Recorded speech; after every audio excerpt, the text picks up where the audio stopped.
Okay, hi Si. It was really nice to meet you this morning and have a look at your swimming.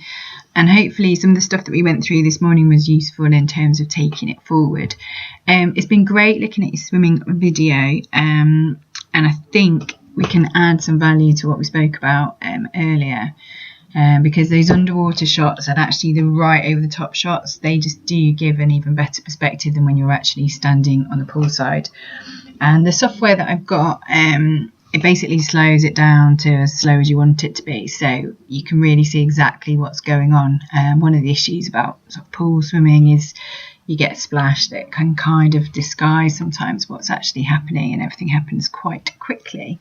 So what I'm going to do is just talk you through a broad analysis of where I think your swimming is at, and just put in, I've got some images and stuff that I think will help you to visualize like where your arm or your leg is and where we ideally want it to be.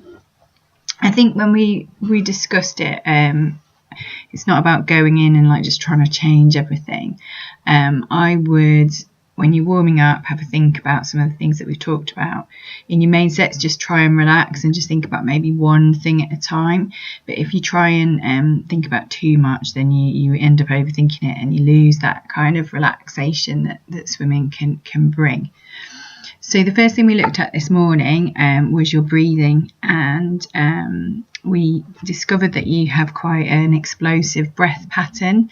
So whilst you are exhaling and inhaling more or less, consistently, there are periods where you're holding your breath, and that kind of explosive out breath is then making you take a massive in breath. So we looked at the bubble breathe drill, which I'll send some more details on. And we worked out that if you whisper bubble breathe, then actually that helps you not to take in such a massive breath, and also it calms you swimming right down because the breath becomes less explosive.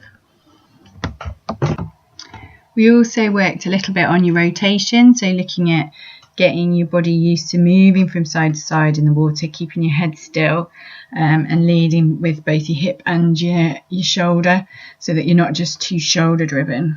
Lastly we looked at your catch, and trying to get you a little bit more feel for the water, and actually looking at your video. That's a good area that we spent a bit of time on, and we can continue to improve. One thing we didn't spend a lot of time on this morning, but we did talk about, was your entry. So actually there is a bit of crossover, and you'll see that on the video. So when you're swimming, I want you to really think about swimming in a Y shape, so that one arm goes down one arm of the Y, and the other arm goes down the other arm of the Y, and it'll feel like you're swimming really, really wide, but I'd put money on the fact that you're kind of not even wider than your shoulders. So we'll have a look at that on the video, and the effect that a crossover has on your swim. So let's get going and have a little look at what's going on. So unfortunately, Partington is a little bit of a cloudy environment, but you can still see, so it's fine. It's not as beautiful as perhaps like a pool in Australia or something like that. So here we go. So you're going to set off, get you going.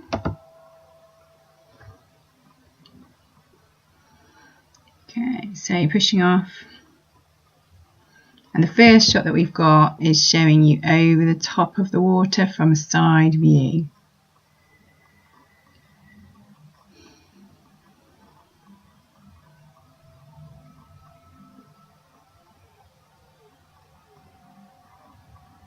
Okay, so what we see here is you've got a nice entry with your fingertips higher than lower than your wrists, and wrists lower than your elbow, and actually on both sides that is the case.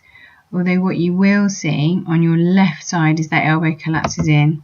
So on your right side we see here that the fingertips are followed by the wrist, followed by the elbow, which is kind of, an ideal entry position. If we look at the other arm, it all starts out pretty well. So you come over, and then we get the fingertips in, and then the elbow kind of collapses in.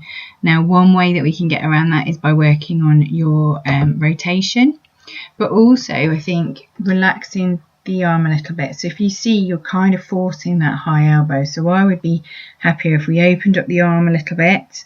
So as your arm comes out, you swing, open up the arm, and then you come round a bit wider with the fingers, and then they drop into the water below the wrist, below the elbow. So you can see, and I'll show you again. So we have quite a nice high elbow here, but then it kind of collapses in on itself. So one way to address that is via the greater rotation. So as you're pushing forward with your right arm, you're rotating more to get the left shoulder out, but also just relaxing and opening up that left arm a little bit more so that it drops in without so much tension. Okay, so if we carry on, so from underwater, okay, what we see here is you've got a decent body position, and certainly when men are quite muscular, it can be quite hard to get the legs and the bum sort of up to the surface with your sort of background in boxing and stuff like that. So you know, actually I'd say you're working from a decent body position. The body position can obviously be improved, and I think some of the stuff we did when I just asked you to engage your glutes a bit more consciously, that really worked in terms of just tightening up that line. Now you see here, you actually have got quite a reasonable head position, but what I will say is that as we went on with the session, and the more lengths you do, you drop your head. So there, I would say you're looking where I kind of asked you to look, which is around about maybe a metre ahead of you. But actually I think by the end of the session you probably were looking more there, and that's when you get this big bow wave of water over your head, which is when you have to start really lifting your head to breathe.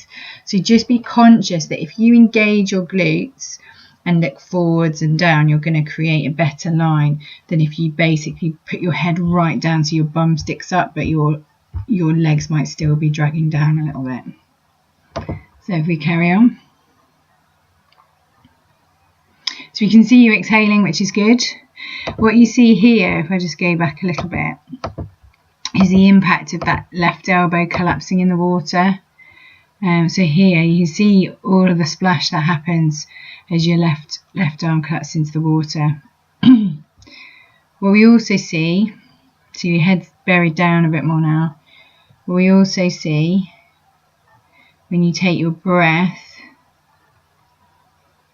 is that you lose the front arm. So you're not losing the front arm there, but if I take you back a little bit, hopefully it's enough. Hang on. So when you take your breath, you're losing the front arm.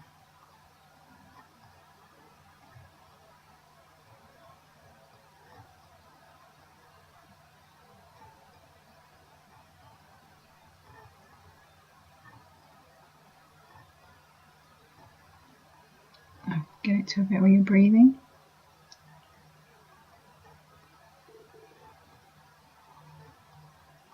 Okay, we can see it maybe on the way back a bit better. So we'll keep looking. Okay, so having a good deck, so pushing off.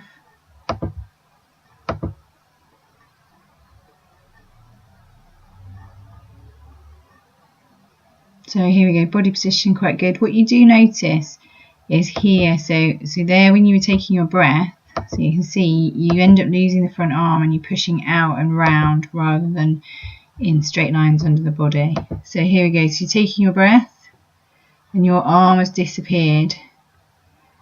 Okay, so then the other arm, you can see here your head's quite low in the water. You need to engage those glutes, get that head a little bit higher.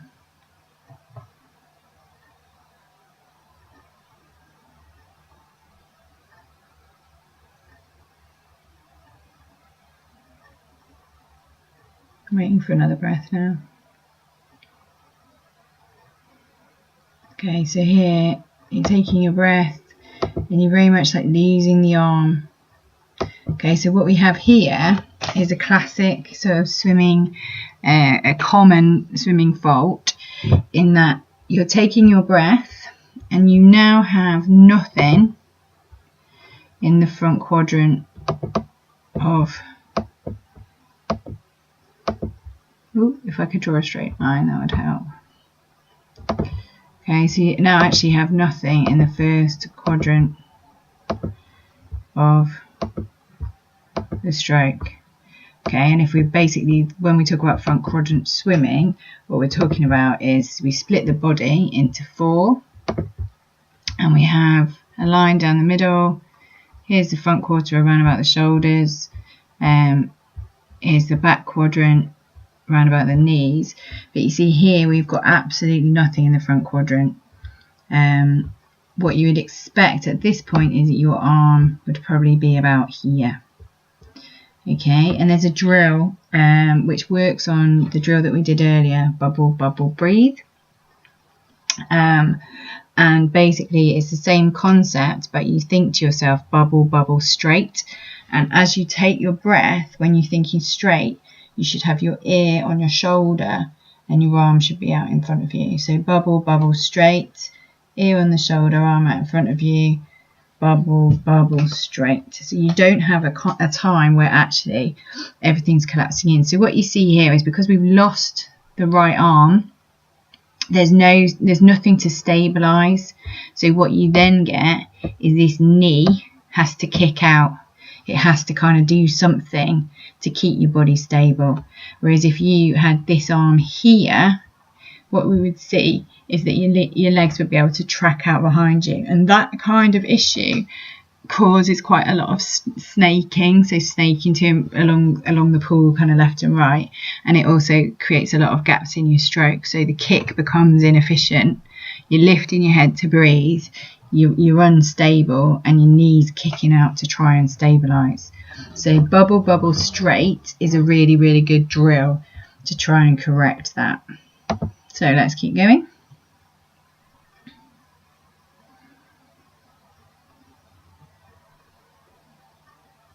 So you can see you have always got something in the front quadrant when you're not breathing, but as soon as you're breathing onto that left side, we lose it. So I think I was just looking at your legs there. What I would say about your legs, and I know as an endurance athlete, the legs become less important, but there's quite a lot of sort of movement, lateral movement, side to side movement with the legs. So what I would ask you to do is focus on trying to get the toes to tap, just little gentle taps. What you have got is decent ankle flexibility, so that's good, but just like make sure that the toes are just brushing each other, not letting the knees sort of wing out. Okay, let's carry on a little bit.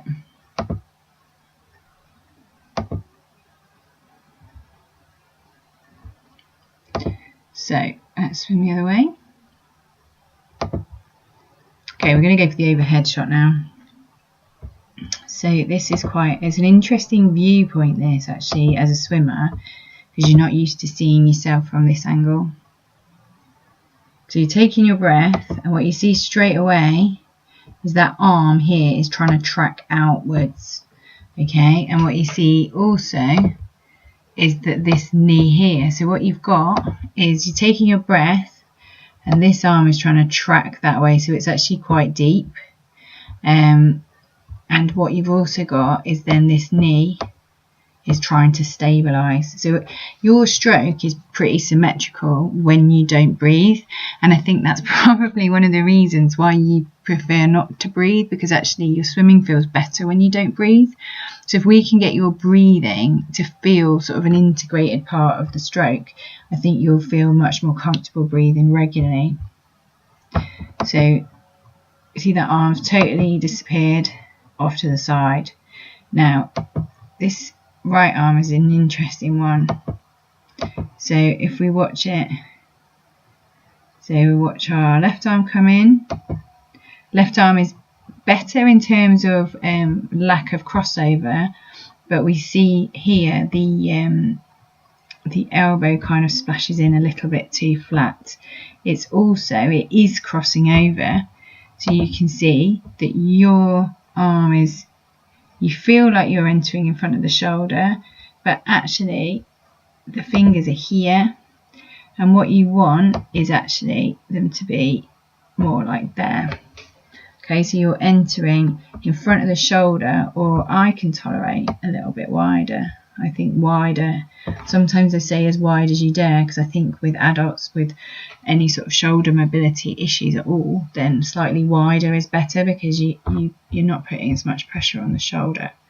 So we've got a crossover coming in here anyway, but then if we look at the other arm, using that arm a little bit as well, look at the other arm.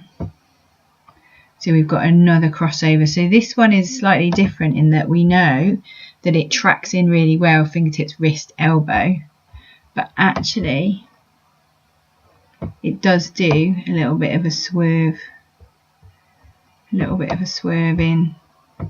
Okay, and what happens is when you've got a crossover, you always compensate from it at the back.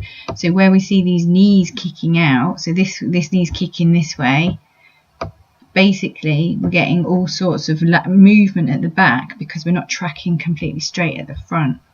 So I really want you to think about that sort of swimming in a Y shape, fingertips entering in front of the shoulder.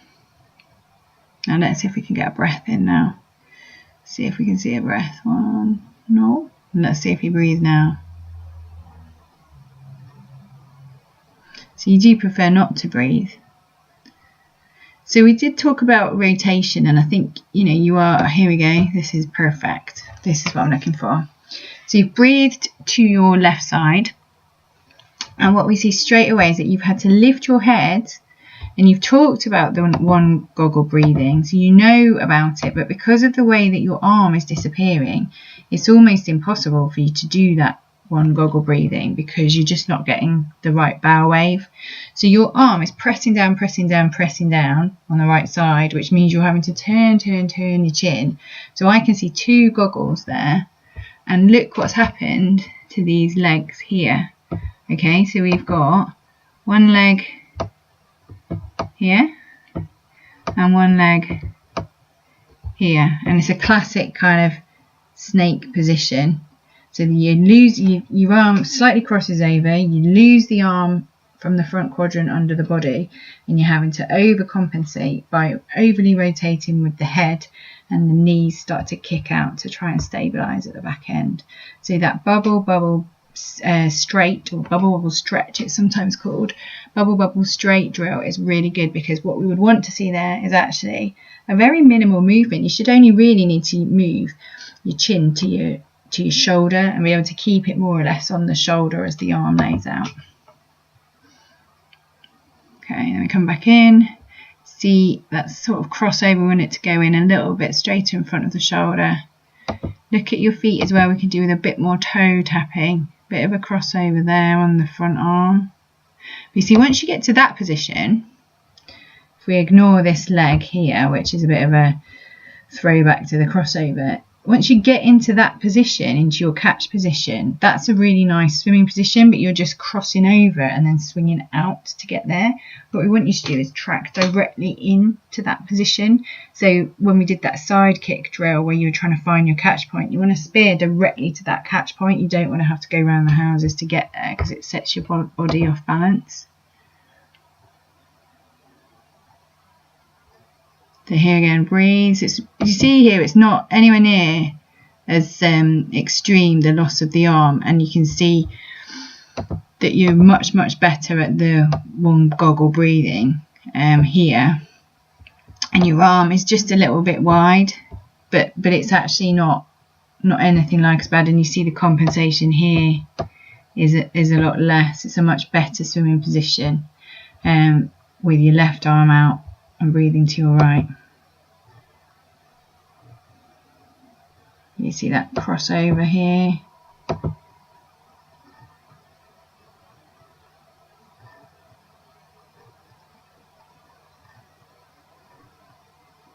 So the rotation, if you can rotate to the Y shape entry, that is when you're going to start looking really very much more symmetrical. So that's good. It's going to make you faster. But remember as well that this is like a slowed down version of you swimming, so you actually look much better than this in real life. We're just looking at the tiny little faults now. So what we see is this front view, and what I see here is a lot of pressing down. A lot of pressing down. So that stays there, so it's quite a nice position, but it stays very straight. So very straight arm, press, press, press, press, press. You're still pressing. Still pressing. You never really get much bend into it. Press, press, press, press, press. Straight arm, a little bit of bend. See, again, we're not really wanting to breathe too much. And it's probably because I'm watching you.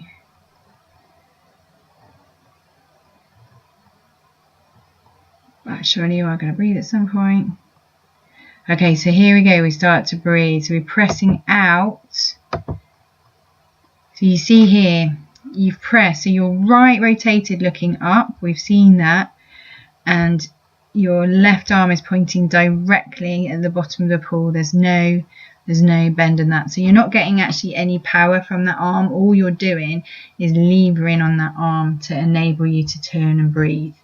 Whereas if you keep that arm out in front of you, you then have the stability. You move your hip and your shoulder in terms of the rotation work that we did, and you take your small breath and you're back on it. But that is quite a long way round to breathe.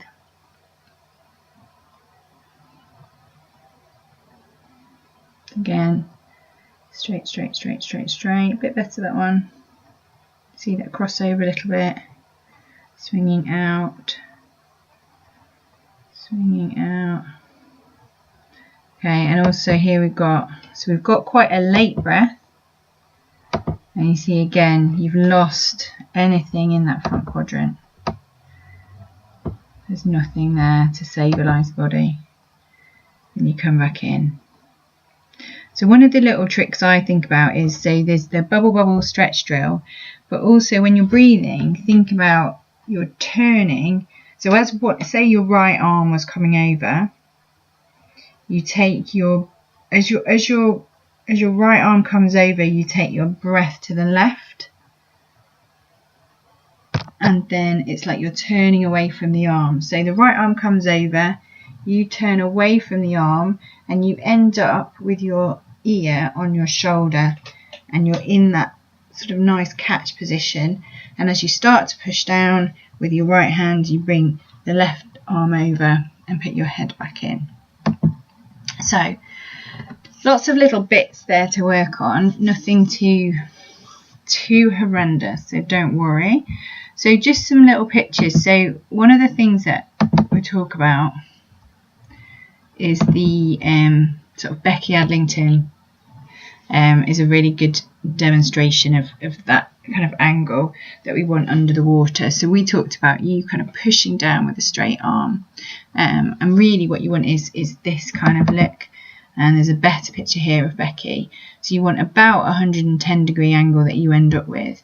And what you see with you is that you take a lot longer to get any bend in your arm. So she comes in, you see her hand, it's not rigid. There's not any tension in that hand. In fact, she has got her fingers slightly apart, which is really not the end of the world, because it's a nice relaxed hand that's going to really feel the water. And she kind of pushes a little bit. She's using that lever of her lower arm and her hand, and then she gets to this position. So another picture I was going to show you of the breathing is, if you see this girl here, she's got really nice one goggle breathing, and that front arm is nice and out in front of her. So ear's not quite on the shoulder, but that's, you know, that's a really, really good example of what it would look like. So quite a few things to kind of be thinking about there. So to summarise, I think the main thing for you is that we work on the breathing. I think the rotation and the catch stuff that we did will be useful, and just keep that in your mind. But I think if you can get that front arm not to disappear on the breath, you're going to have a much better time keeping your rhythm. So I would imagine at the moment that your rhythm disappears every time you breathe. So if we can get the breathing integrated into the swim rhythm, you're going to find it much more enjoyable. So any questions, please do give me a ring. I appreciate I've talked for much longer than I meant to, but hopefully it's all useful stuff. Yeah, any questions, give us a ring. Otherwise, I'll see you soon. Cheers then.